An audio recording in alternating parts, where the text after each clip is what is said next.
Се враќаме во студиото, тука е со нас Милан Стефановски, политички аналитичар, наш чест гостин во студио 10. Од време на време се наоѓаме вака да направиме еден пресек на состојбите. Добро дојдовте. Добро ве најдов и контекстот на емисиите секогаш кога има нови актуелности да направиме така своевиден пресек.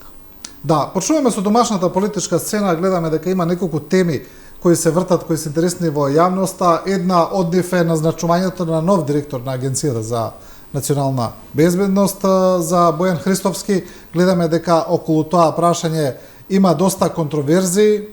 Тука најголема улога има опозицијата, кај обвинува во повеќе насоки за неговото назначување, обвинуваат за нестручност, за несоодветност, за партизација, а последно ги оспоруваат и неговите TOEFL англиски тестови кои се набавени од соседна Бугарија. Тие обвинуваат дека тие се лажни, дека веќе има некои директорки кои се обвинети, кои од истата фирма земале TOEFL тестови. Па сега да видиме до каде сме со оваа работа. Да, добро прашање. Институцијата АНАБА, поранешна УБК, е сензибилна институција. Генерално во овие 30 и нешто години сите директори на некој начин се цел на политички партии и секоја опозицијна партија сака да го оспорат легитимитетот и обвинувајќи кон профилот на човекот во делот на партизација, политиканство, во делот на неговата стручност и така натаму. Видете, Бојан Христовски, јас имам среќа да го познавам по стручни симпозиуми, го имам запознато како профил на човек, и имав прилика да го видам неговото CV како рецензија за изборот на асистент на факултетот. Прво беше нападнат за неговата стручност. Станува збор за високо стручен човек, за високо компетитивна профилна личност, кој поседува низа на обуки во еминентни, можеби најеминентните безбедносни школи во Европа и во светот, например Джордж Маршал, училиштето во Германија. Исто така воочив беше фактот дека он е на некој начин и обучуван од американски и германски безбедносни експерти, поседува голем број на сертификати за школи како се антитероризам и така натаму. И ако генерализираме претходните директори, за чудо Бојан би оскокнувал во делот на стручноста и на CV-то. Да, станува збор за млад човек. Во втората мера беше обструиран дека он е политичка фигура. Да, дека имал улога во ВМРО, па не е истакната улога. Но знаете како сега, јас доаѓам од генерација која се труди да ги промениме тие парадигми во општеството. Од кога е грев да бидеш политички активен? Затоа што политичката активизам во светот е додадена вредност на една интелектуална особина на човекот. Еве во последните избори Teen Republicans, Young Republicans, Senior Republicans, сите се вклучени во тој процес на политички ангажмани и тоа представува една општествена одговорност на еден човек. И да, за жал кај нас политиката има друг контекст. Кај нас се перцепира негативно. Да, но треба да се пресече со тоа и на помладите тоа да успеат да го променат. Во Уставот е загарантирано правото на политичко убедување и Уставот е на секој закон и подзаконски акт. Но во Законот за АНАБА пишува дека не треба да има политички ангажман и онака како што јас сум информиран и јавноста дека он завршил со својот политички ангажман 2023 година или повеќе од една и нешто година пред изборите и пред неговото назначување. Сега, легитимно е медиумите да поставуваат прашања и легитимно е да се слушнат и аргументите. Значи, за стручноста на Бојан кажав неколку аргументи и факти и ќе си покаже времето како ќе се постави како директор на АНАБА. Во сериозен предизвик му е тајмингот, бидејќи ние сме веќе зона на интерес на странски разузнавачки хибридни системи кои сакаат да искористат руско-украинскиот конфликт и да се наметнат на Балканот. Исто така во соседството имаме земји или политички партии кои не гледаат добро на државата и затоа е АНБ сериозна институција и отсрнувањето на директорот на тајната служба најмногу може да ја одговара на тајни служби кои не им мислат добро на државата и на крајот од денот ние отсрнувањето на таа институција може да дојде до заклучок дека сакаме да ја отцрниме националната безбедност, да ја подриеме. И во тој контекст јас тука би поентирал и со тоа што грев не е да имаш политичка идеологија во кампусот на републиканците, е директорот на ЦИА. И тоа се отврда како аргумент, стручноста исто, во делот на професионалноста Бојан е околу 10 години на раководни позиции во МВР и во УБК и има он свој виден раст и хиерархиски и тоа на некој начин тие што пробува да го нападнат престана, бидејќи веројатно се информира дека не е тоа така. Во делот на сертификатот постојат органи кои ќе утврдат дали станува збор за фиктивен фалсификат или за оригинал и од тоа не може да побегнеш. Значи, веројатно тоа е на некој начин најголемиот проблем, но знаете, ако вие цело време во јавноста потенцирате за сертификат, а не за стручност и за професионалност, можеме да дојдеме до заклучок дека целта не е само Бојан, туку целта е и службата и АНБ. И тука мислам дека треба да се спушти таа прашина и да оставиме институциите да одговорат. Обвинителството го повикуваат, опозицијата го повикува обвинителството и антикорупцијската комисија. Но истото обвинителство кој не испорача ништо во последните 5 до 7 години, оно обвинителство кој има 2% рейтинг, зборам за комплетниот судски систем, и тоа обвинителство е сега во ситуација да може да провери, нека провери. Неспорно е тоа. Мораме да изградиме една безбедносна култура и да видиме до каде можат да додат нападите на еден профил на личност. Збунувачки беше нападот дека не посудува сертификат строга тајна. Да, државна тајна, се извинувам. Малци луѓе знаат дека државна тајна се стекнува кога ќе станеш на функцијата. Значи, вие станувате директор и тогаш го носите сертификатот државна тајна. Он е носител на сертификат за располага класифирани информации и тоа е негов успех, но бил и под политички прогон, како што видовме во судската одлука, дека бесправно бил одземен сертификат, и судот му го досудил, односно интервенирал, донел одлука дека треба да се врати сертификат. Така да многу балони, многу магла, да оставиме на институциите да си ја завршат својата работа и предизвикот е најголем. Вие можете да имате профил на било каков човек, но на системот е предизвик како вие ќе вршите надзор, тоа го прават други органи и таму треба да биде тежиштето и отпорноста за можни партиски, политички мешања, за можни некадарни решенија или реформи во тој дел. Сите знаеме дека постои интенција за реформа на безбедносниот сектор, односно за спојување на Агенцијата за разузнавање АНБ, или низ призма на тоа јас може и да го гледам нападот на профилот, без разлика дали е Бојан или некој друг, како тенденција за оспорување на таа реформа и можеби на не секого му одговара таа реформа, затоа што видите сега нападот кон една личност можеби говори дека он е профил на бескомпромизен профил кој ќе се бори против криминалот и корупцијата.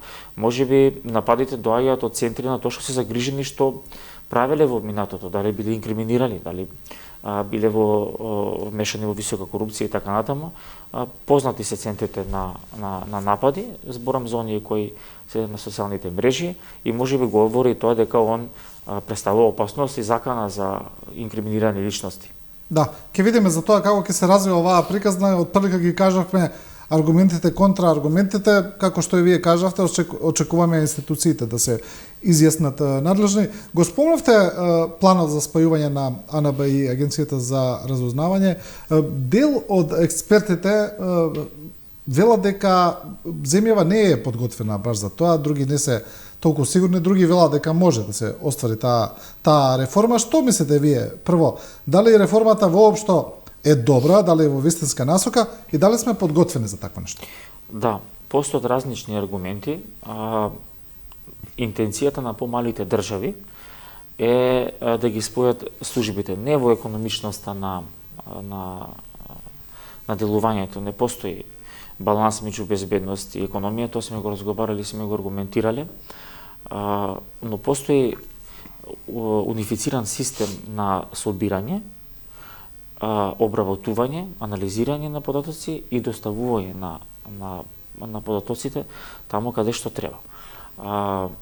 Македонија има ограничена меѓународна положба, таа има мала територија, немаме ни глобални тенденции, не сме меѓународен глобален играч и сме во систем во НАТО каде што постојат размена на податоци, на информации од разузнавачкиот апарат и таа теза дека ние имаме потреба од надворешно разузнавање и треба да постои Агенција за разузнавање, може да биде обратна теза дека и Агенцијата за национална безбедност во делот на своите сектори надлежности ќе може преку амбасадите и вработените да ги доставува информациите. Најверојатно сака да се интенцијата да се избегнат разногласија. Бидејќи имаме некаде и преклопување на функциите на двете агенции. Но веројатно и има состојби, односно детектирани се информации кои не содействуваат со разузнавачката и контраразузнавачката мрежа. Веројатно тука лежи тригерот, сепак и контекстот на точките на спојување на агенцијата е од доверлива природа и ние реформата се уште не ја гледаме, таа законско решение не го гледаме, но било позиционирано во политичка програма, таа политичка програма добила поддршка од граѓаните, била ставена на тест на јавноста и интенцијата на власта е да има спојување на службите и не постои реално аргумент да го оспори тој факт. Јас се сложувам само во делот на транзицијскиот период. Транзицијскиот период не сме да биде брз, мора да бидат вклучени експерти, јавноста, невладиниот сектор и повторно велам надзорот на работата на службата и улогата на собранието ќе биде клучна да може да ги избегнеме тие травматични состојби кои на некој начин таа служба ги имала, односно државата. Да, тука е скандал со преслушувањето. Ама повеќе се скандали. Нели, големото УБК, па масовното преслушување, криење на лажни наративи. Тука имаме две прашања. Едно е прашање дали постои опасност од сконцентрирање на преголема моќ во една агенција, на преголема политичка моќ во една агенција, и второ, она што ве прашав, дали сме ние подготвени за тоа, дали државата е подготвена за ваква реформа? Државата е подготвена затоа што ние може да збориме концентрација на безбедносна моќ, што во овие околности на трансформација на нашето општество како членка на НАТО и на трешните околности на биполаризирање на политиката. Значи, имаме политички мозитет меѓу најголемите партии, е добра во смисла да тој безбедносен сектор биде ставен под една унифицирана моќ, а политичката моќ е невозможна бидејќи сепак ние сме држава членка на НАТО во најмала рака, постои ефективен надзор и треба да постои ефективен надзор и ако се сеќавате, ние веќе имаме една реформа каде што петата управа која беше на некој начин или протагонист во масовното преслушување, е премината во Законот за ОТ, односно постои оперативно-техничка агенција, кој изборот на директорот е со 2/3 во собранието. Значи тоа би било на некој начин, се уште би бил еден баланс. Да. Бидејќи ОТАК ќе продолжи да постои. ОТАК ќе продолжи да постои, балансот и отпорот од политички влијанија е надзорот на некој конституција и најмногу на собранието и да, ќе има безбедност на моќ, односно безбедност на унифицирање на безбедносниот сегмент во една институција, но политичка акумулација на МОК на едно место не е возможна. Сепак треба да знаеме дека сме членка на НАТО и веројатно ќе бидат информирани и партнерите во НАТО и Соединетите американски држави, Велика Британија, која дадоа на некој начин своји видувања дека е во ред тоа да се случи, но да биде транспарентно, да бидат ангажирани повеќе експерти и инклузивност во самиот процес. Тоа е сепак една сериозна реформа на безбедносниот апарат, ајде да речеме. И таа не сме да биде брза. И таа не сме да има рок, и тоа треба да се случи во еден коректен транзицијски период, каде што ќе се заврши таа дебата, ќе бидат сите сослушани, ќе дадат сите придонес, ќе биде инклузивно и транспарентно, до таа мера да може да има обществен легитимитет, значи и консензус. Консензус во делот на сите политички партии, за да не биде еднаш секојаш обструирана таа служба. Кога сме еве кај безбедносната состојба, тука е таа фамозна приказна за можна дестабилизација на државата која се користи во последно време како политички лајт мотив. Последно продолжение, ајде да речеме, на таа сага е писмото кое председател на ДУИ Али Ахмети го упати кон меѓународните чинители, но и до премиерот Мицкоски, во кој тој предупредува дека според него се крши рамковниот договор, дека доколку тоа продолжи, тоа може да ја дестабилизира државата, и тоа некако се надоврзува на претходните ставови на премиерот Мицкоски, дека постои опасност од дестабилизација, дека некој сака да направи. Значи некако овој момент не престанува да ја бранува јавноста, не престанува да се појавува. Не својствено е неколку месеци да збориме за дестабилизација. Не е својствено ако вие имате информации за дестабилизација, ги пласират.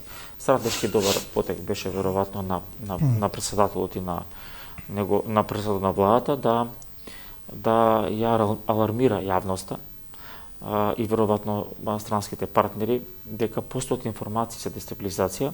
Сега да, ова е интересно што Али Ахмети преку писмото како да ја потврдува.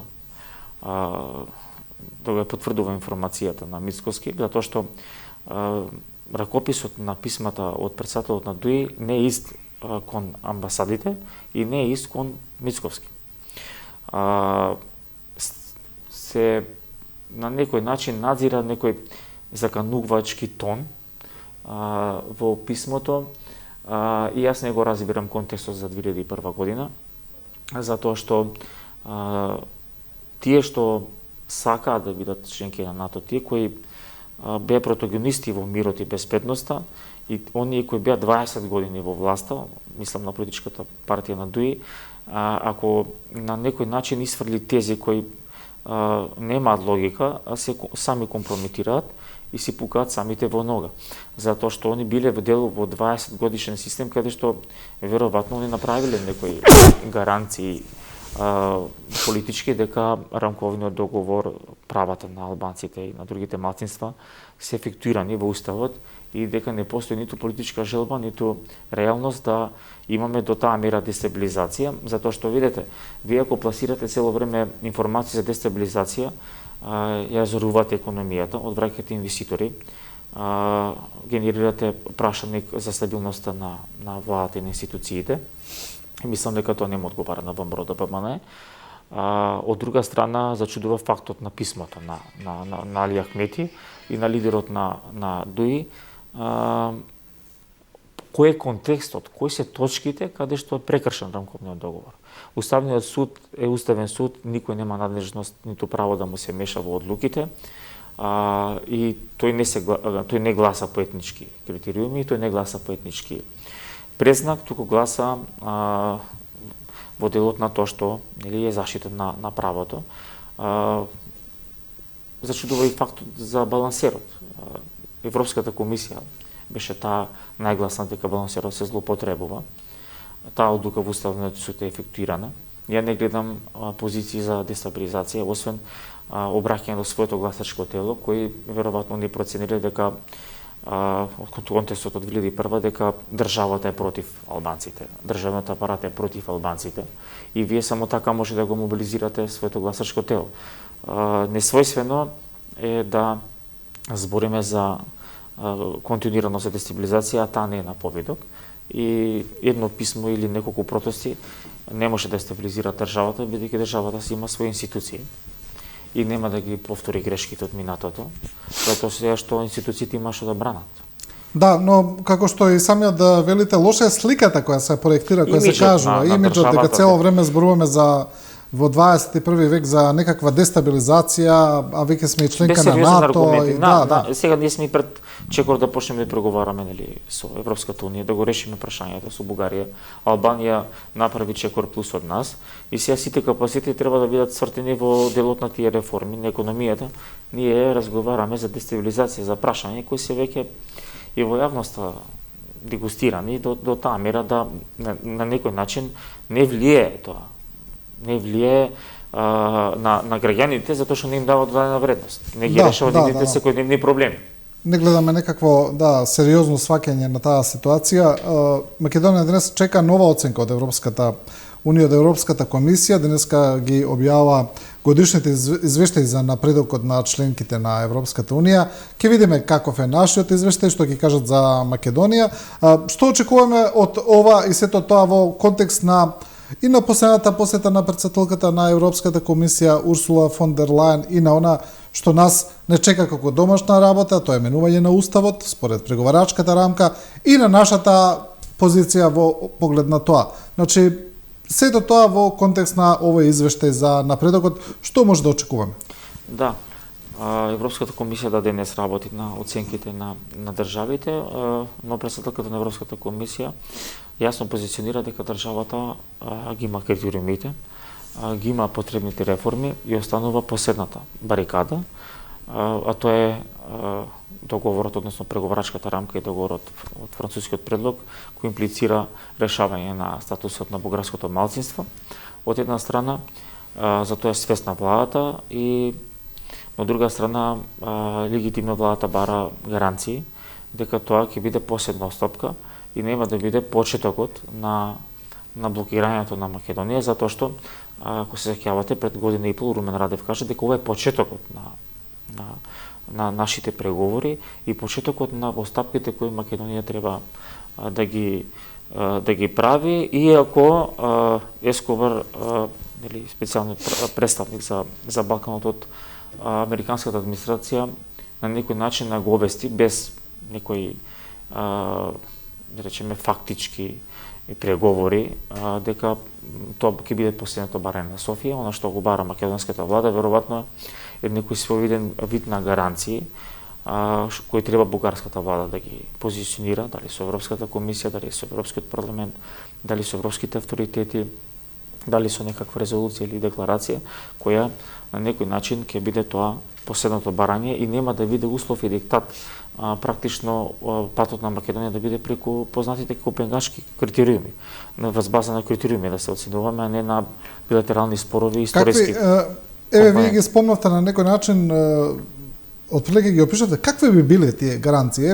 Цело време слушаме за гаранции, тоа не слушаме само од претседателот на владата или од ВМРО ДПМН, слушаме и од коалицијата Вреди, значи нивните министри го кажуваат тоа, значи очигледно дека на маса е некаква идеја, да не кажеме план. Не знаеме дали се уште има план, но идеја постои дефинитивно.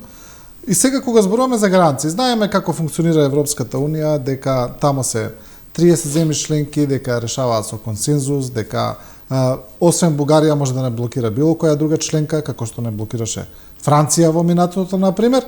И сега ние бараме гаранции. Какви би биле тие гаранции? Со што ние би се задоволиле тука во процес? Да, и претседателот на владата на свое видно обраќање, мислам дека беше во Виена, позицираше потребата од пресликување на цврст меѓународен договор, како што е Преспанскиот договор, каде што Остапките треба да бидат на двете страни и не постои можност за блокада. Ратификацијата на последната ратификација за приемот на НАТО од последната земја членка се ефектуираше през Панскиот договор, односно амандманите во Уставот. Веројатно алудира на тоа дека можеби ќе треба медијаторство од посилни европски авторитети кои ќе направат некаков си документ. Можеме ние да анализираме каков, но да биде обврзувачки за двете страни и да нема некој кој ќе биде премногу повреден или некој да има механизми за блокада, затоа што политичките партии, политичките лидери се менуваат. Вие имате политички партии со сериозен националистички и екстремистички став во Бугарија.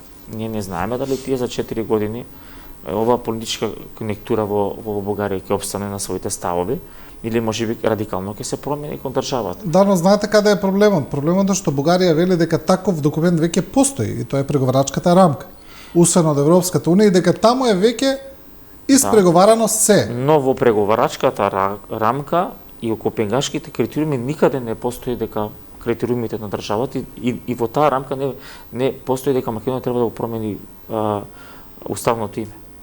Односно нема заклучок дека треба бугарите да бидат или да го променат уставот. Сите уставот го променуваат на крајот односно на почетокот на преговорите, крајот на процесот. Во таа смисла и Србија и Косово, нели Србија има промена во преговарачката рамка во однос на статусот на Косово и се бара некој интелигентен модел да бидат нели на некој начин задоволни и двете страни.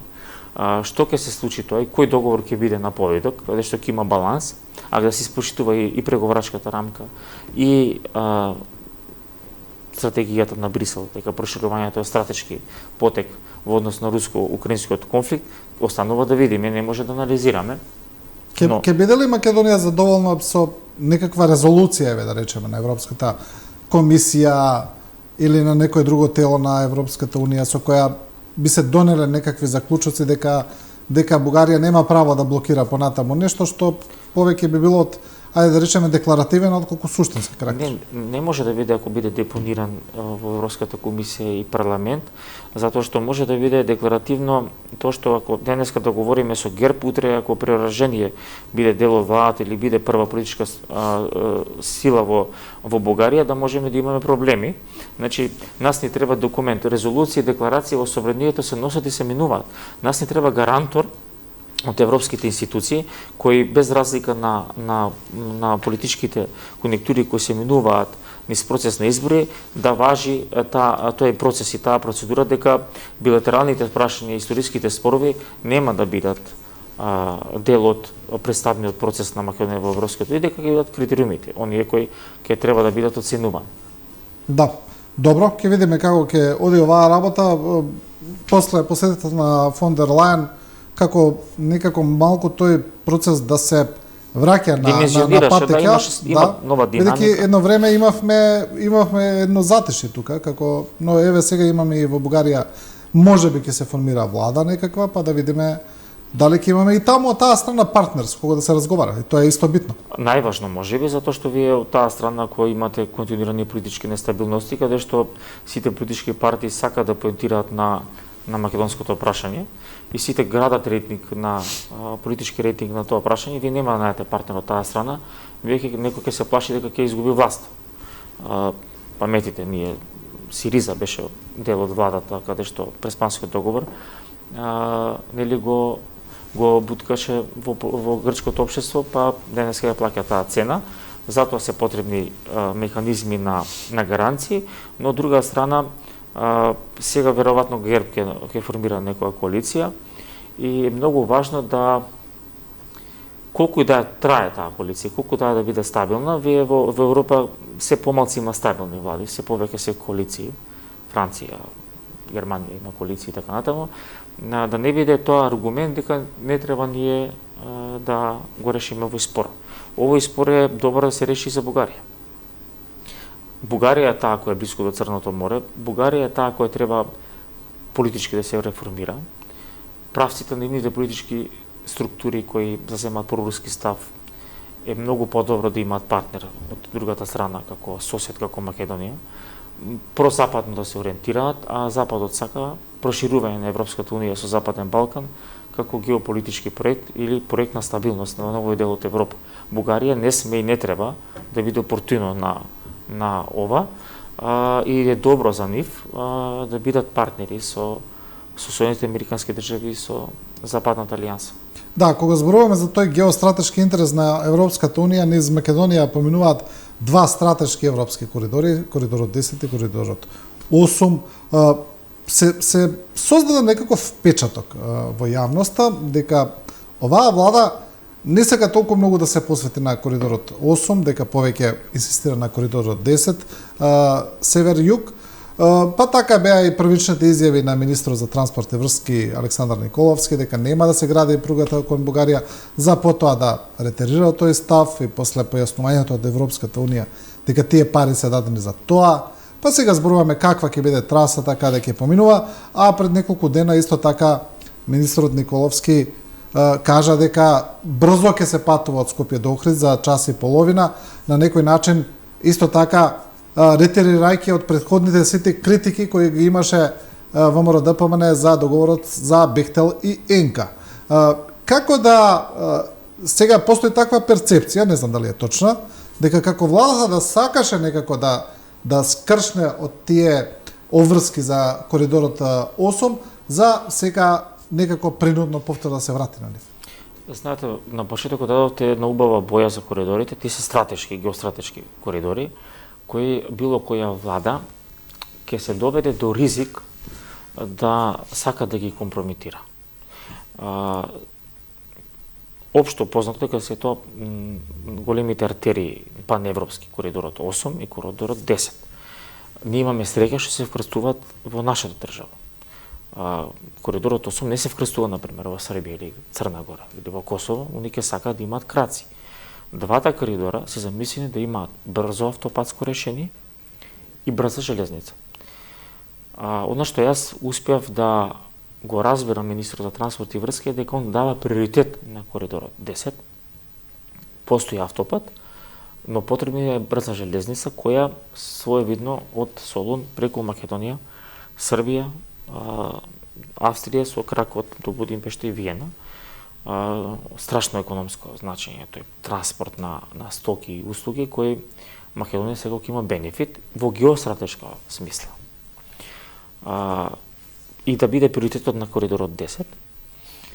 Коридорот 8 не беше оспорен во делот на автопатското решение кој вчера нели го најавија дека ќе почне најтешката траса од Гостивар до Кичево и Кичево Охрид, он е фамозен автопат кој го правиме многу долго. Тоа е тоа автопатско решение кој на некој начин ја зацврстува улогата на коридорот 8, но дилемата е во делот на последното открива паланка до бугарската граница, железничкото поврзување и нејаснотиите околу завршетокот на истата и проектот. Да, постои дилема, односно ретерирање на ставот, дека важни се двата коридора, затоа што коридорот 8 има и друга улога, а тоа е војна мобилност на јужното крило на НАТО, кој преку албанските пристаништа со брз автопат и брза железница ќе биде преку Македонија достапни до бугарските, односно црноморските. До Црното море. Да. Јас паметам дека со вас многу години предходно, неколку години предходно, кога зборевме за важноста на коридорот 8, многу колеги и аналитичари не им беше јасно што значи таа јадранска трансверзала или што значи базите од Италија, кои преку поморски пат, преку воена или логистика или било каква, ќе премина до Црно море, затоа што било кој конфликт кој од размерот на руско-украинскиот никогаш не започнал веднаш и секогаш бил подготуван најмалку неколку години наназад и не беше својствено бидејќи он го гледа низ економска перспектива, економската испатливост на проектот. Таму каде што постои воена стратегија, економската испатливост е во второ решение, во втор начин. Тој ќе биде испатлив, но подолг рок. Но поентата на тој коридор не е замена за коридорот 8 дека некој ќе да блокира, туку има и една војна стратегиска компонента и веќе е објаснато во јавноста. Паметам дека и вие го разговаравте тоа. Многу беше несвојствено тогаш да разговараме за војната мобилност на НАТО од Албанија, Македонија до Бугарија, но денеска можеме да видиме колку е тоа важно и колку Црното море е важно во светот на руско-украинскиот конфликт, но и на долгорочните бази на НАТО кои планира да ги позиционира во Црна море, ако ние земеме предвид дека преку Крим Русија има доминантна улога во Црното море. На јавноста не е многу познато дека од последните со европската поддршка која се дава на Македонија до 2030 година, дали преку буџетска поддршка, преку грантови, преку кредити, значи таа изнесува некаде околу 750 милиони евра, кои ние треба да ги искористиме, иако имаме проблем и со користење, бидејќи не ги користевме до сега сите, дека од тие 750 милиони евра, дури 400 милиони евра се за пругата до Албанија. Значи, Европската Унија става многу силен акцент на доизградбата на коридорот 8 и еден, јас би кажал, еден стратешки приоритет, а тоа е сигурно поврзано со ова што вие го зборувате за мобилноста на јужното крило на НАТО. Да, Европа различно гледа на нас и на територијата на Балканот. Во контекст на пошироки случувања, народот нормално дека не е информиран, но затоа постојат луѓе кои треба да го објаснат тоа и затоа јас сум убеден дека не постои политичка структура кој може да го закочи или суспендира тој проект. Ако Европската Унија и Соединетите американски држави стојат за тоа, а нивната интенција и желба е да ги остварат своите интереси, тие се многу помокни од нас и од сите тука на Балканот, вие можете само да во понадежна фаза да ретирирате и да сватите сериозноста. Јас, како што видов, се коригираше и министерот и владата дека приоритет има коридор досо заради економиската исплатливост, но нема да замре динамиката. Ќе се барат други решенија и гаранции дека и Бугарија и Албанија свовидно ќе следат динамиката на градење и во Македонија, затоа што има логика ако вие направите Албанија, нема и Бугарија, притисокот ќе биде од Европа кон нив, но вие тие пари пребрзо се ги потрошиле, затоа ќе бидат во приоритет ставени. Најдобро за државата е коридорот 8 и 10 во иста динамика да се градат и исто да позиционираме, нашата положба ќе биде геополитичка многу силна и економска. И мислам дека имаме сили за тоа, затоа што вие иritira фактот сите градат автопатишта, железници, ние каскаме. Сите имаат проблеми веројатно и во Албанија, и во Црна Гора, во Бугарија со експропријации, со имотно-правни решенија и така натаму. Дајте да ги тргнеме корупtivните намери во делот на инфраструктурата секаде, но делот на инфраструктура бидејќи ние немаме море. Немаме рудни богатства, немаме вештачки интелигенција, ние немаме економија која може би да си дозволиме луксус дека коридорите може да се направат и после 50 години нас, тоа е не генератор на економија, генератор на туризам. И ние каскаме со тоа, ние до сега требало да го завршиме тоа. Зашто нас да не каже НАТО? Ако ние стварно имавме економска исплатливост или можеби бајпас кога на некој начин и Солунското пристаниште ако би текнал Грција, можеби намерно го блокираше, тоа што знае дека тоа не е единствен јазол на транспорт на стоки. Да. Треба да бидеме паметни, не мора некој да ни каже во цело време. Тоа е уште еден од апсурдите на македонското битисување, кој се повторува за жал. Неколку за крај, неколку дена не делат од изборите во Соединетите американски држави на 4 ноември. Некој би кажал најважните избори во светот, бидејќи не се важни само за Америка, туку се рефлектираат потоа и на други земји и региони. Како гледате на ова? Гледаме анкетите кои што ги видов, барем јас, укажуваат на многу тесен резултат. Се уште е така, неизвестен резултат. Како гледате на изборите? Имате ли некои ваши анализи и предвидувања? Да, добро. Ја ќе се ислушам од субјективниот начин на тоа кој ќе победи. Јас десничарски и републикански сум љубител на таа идеолошка матрица, но индиректно ќе се одрази на Македонија и односно директно на Европа, индиректно на Македонија. Ние сме дел од Европа. Веќе позициите во делот на градење на таа нова американска стратегија во светот, нели се гледачите дали редовно ги следат дебатите меѓу Камила и Трамп осукнуваат тези дека светот е нов, дека во светот постојат нови геополитички сили. Се мисли на Кина, на експанзијата на Русија, руското влијание и новиот свет, БРИКС и Африка. Се разликуваат концептите на размислување. Трамп има едно гледиште, да не ги обременува гледачите, и он сака тоа да го наплати, бизнес ориентед размислува, да формира зони на влијание, на некој начин влијанието на Орбан во дел од него Источна Европа, влијанието на Кина во Европа, санкциите на Кина кои Европа ги плаќа, ерегенциите кои Европа сега ги плаќа во однос на гледањето на Америка кон светот, и Камила Харис кој сака да ја зајакне улогата и да има партнерства за да се спротистави на новиот светски поредок. И многу е важно да гледаме не идеолошки кој нас повеќе не одговара, туку која таа надворешна политика на нас повеќе ни одговара во однос на нашето делување во овие меѓународни рамки како малите држави. Тесно ќе биде, никој не може да процени кој ќе победи, навистина се израмнити рейтинзите и никој не оскокна од наративот и никој не доби на некој начин јасна позиција, јасен рейтинг, јасна моќ, и ќе биде неблагодарно да се процени. Јас посакувам идеолошки да победи Трамп, но од друга страна можеби за државата би било по-добро да победи Камала Харис, затоа што тежиштето на американската доктрина ќе биде Европа и важноста на малите држави во Европа. Мислите дека Трамп ќе се врати на некој начин на изолационизмот? Знаете, ако ги следите неговите дебати и оние советници кои ги пласираат вестите таму, често советниците на тој кампус на изборен штаб пласираат вести. Тоа е во американската политика нормално, за да вие како гласаш бидете информирани каде ќе се движи надворешната политика. Она што загрижува е тоа што безкомпромисноста, он е безкомпромисен во смисла на носењето на одлуките со брзи решенија, може да е предизвика опасноста во контекст на Русија и Украина, во однос на Русија како ќе гледа во Европа, и во однос на Кина и на така наречени суверенистички лидери од профилот на Орбан.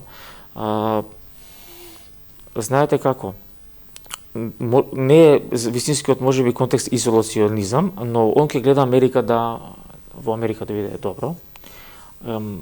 Посебичен пристап има кон надворешната политика. Он не повторува тезата дека треба Европа да плати. Ние ќе платиме. Ние сме во Европа. И нејасна е позицијата околу партнерството на САД со НАТО. Ако он не биде оној председател од првиот мандат каде што имаше НАТО потешкоти и земјите членки најсилните во Европа да комуницираат и да ги пласираат заеднички стратешките политики на Европа и САД заедно, а не САД против сите или САД против Кина, тогаш можеби ќе биде подобро и за нас и за останатите американски држави. И нејасноти има во надворешната политика. Има јасноти во економската политика, најголемо тој кампус има подршка, но во надворешната политика ќе биде многу ризично ако тој наратив да, испраќа во најмала рака речено мешани сигнали. Не сме баш не сме на чисто. Не сме на чисто во поглед на главните стратешки политики. Многу е лошо да не бидеме на чисто со Америка кога светот врие. Вие имате блискоисточен конфликт, Израел со арапскиот свет, односно Палестина, па сега Ливан, па Иран и така натаму. Кина и Тајван имаат спор кој се развива да експлодира. Северна Кореја зема проактивно учество во руско-украинскиот конфликт. Таму се стратешки партнери на Јужна Кореја, на Јапонија. Европа се распаѓа системски, има нови политички случувања, нови политички партии. И вие ако немате јасен сигнал од најјакиот глобален играч, Соединетите американски држави, како ќе се позиционира во следните 5-10 години, вие која порака ја прекате. Ризикувате да има хаос, затоа што и Трамп да победи или Камала во ноември, додека има примопредавање во јануари и додека има ефективна администрација, можат многу работи се случат. Да, и тоа да. ме загрижува, што има нејасноти. Нејасноти има во надвршната политика, посебно од профилот на Доналд Трамп. Да, добро, за брзо се изборите, ќе видиме што ќе се случува. Господин Стефановски, ви благодарам за ова гостување, па ќе се видиме повторно. Ви благодарам на вас, стојам на располагање. И со ова го завршуваме ова Студио 10. Почитувани гледачи, ви благодариме на вниманието и на довербата. Останете со програмата на Телевизија 24.